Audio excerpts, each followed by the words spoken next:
Assalamualaikum dan salam sejahtera. Kami daripada kumpulan tutorial hari Selasa jam 5 hingga 6 petang akan membentangkan tajuk peranan sektor industri kecil sederhana IKS kepada pembangunan ekonomi setempat dan wilayah.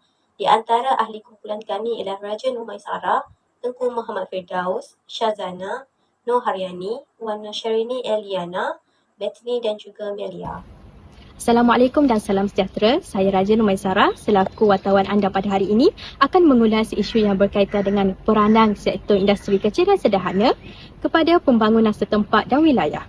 IKS merupakan perusahaan perkilangan yang menyediakan perkhidmatan berkaitan dengan perkilangan dengan fungsi ganti tahunan tidak melebihi RM25 juta dan menggaji kaki tangan sepenuh masa tidak melebihi 150 orang. Baiklah, bersama dengan saya sekarang Encik Firdaus selaku pengusaha IKS produk ikan kering. Bolehkah Encik Firdaus jelaskan peranan IKS kepada pembangunan setempat dan wilayah? Okey, Assalamualaikum dan salam sejahtera. Saya Tengku Muhammad Firdaus Bertukawan merupakan seorang pengusaha IKS di kawasan Besut Terengganu. Bagi saya, peranan IKS adalah untuk meningkatkan industri hiliran. Selain meningkatkan peluang pekerjaan, industri kecil dan sederhana ini yang saya jalankan iaitu penjualan ikan kering telah mampu menggalakkan berlakunya industri hiliran di kawasan setempat saya. Itu saja daripada saya. Sekian, terima kasih. Terima kasih diucapkan kepada Encik Firdaus. Untuk mengetahui dengan lebih lanjut peranan IKS, saya serahkan kepada wartawan Bethany. Baiklah, terima kasih wartawan Maisarah dan sekarang saya Bethany dan bersama dengan saya sekarang merupakan seorang pengusaha kerepek pisang iaitu Miss Melia.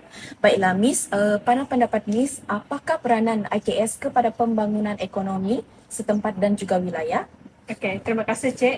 Jadi sebagai seorang pengusaha, boleh saya katakan bahawa industri IKS ni banyak buka peluang kepada penduduk. Macam di kilang saya sendiri, kami menggunakan pekerja untuk menyediakan bahan, untuk memasak, membungkus dan juga memasarkan produk.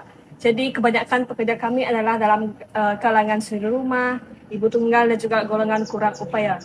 Jadi sekarang perniagaan semakin maju, jadi sekarang lebih kurang 150 orang pekerja dan mungkin akan rekrut ramai lagi.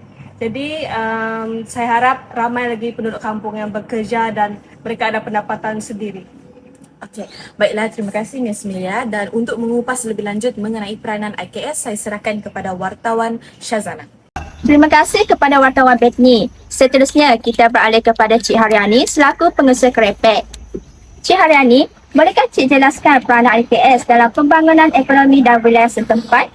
Terima kasih kepada wartawan Syazana. Saya selaku pengusaha kerepek, di antara peranan sumbangan IKS kepada ekonomi dan wilayah, ia dapat meningkatkan kecekapan dan inovasi. Ini kerana dengan adanya teknologi, ia menghasilkan banyak pengeluaran kerepek seperti ini. Seperti yang kita sedia maklum, untuk menghasilkan kerepek seperti ini, ia memerlukan ketelitian dan memerlukan banyak kerja bagi menghasilkan kerangupan yang lazat. Jadi kita memerlukan teknologi yang tinggi dan kita menggunakan teknik berintensifkan modal bagi mengurangkan intensif buruh untuk menghasilkan produktiviti yang bagus.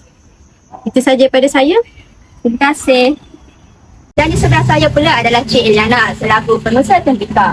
Melalui IKS, bolehkah Cik jelaskan peranannya dalam pembangunan ekonomi setempat dan wilayah? Okay, terlebih dahulu, saya Syarini Eliana merupakan seorang pengusaha tembika di negeri Kelantan. Bagi saya, peranan IKS ini dapat meningkatkan inovasi dan kreativiti di kalangan masyarakat. Bagi pengusaha tembika, kita dapat lihat pekerja ini lebih responsif terhadap perubahan pasaran yang mana mereka dapat menghasilkan tembika mengikut trend dan pasaran semasa. Ini merupakan salah satu contoh tembika yang mereka hasilkan. Bagi pendapat saya, peranan kedua pula ialah IKS ini dapat mempelbagaikan struktur ekonomi di sesebuah wilayah. Ini menyebabkan wilayah kita ni dapat bersaing terhadap turun naik pasaran dan perubahan ekonomi. Itu sahaja dari saya. Sekian, terima kasih. Terima kasih. Secara keseluruhannya, IKS memainkan peranan yang sangat penting kepada pembangunan ekonomi setempat dan wilayah dengan meningkatkan industri hiliran, mewujudkan peluang pekerjaan, meningkatkan inovasi dan kreativiti, meningkatkan kemahiran dan kecekapan serta membantu memperbagaikan struktur ekonomi. Maka berakhirlah wawancara pada hari ini. Sekian, terima kasih.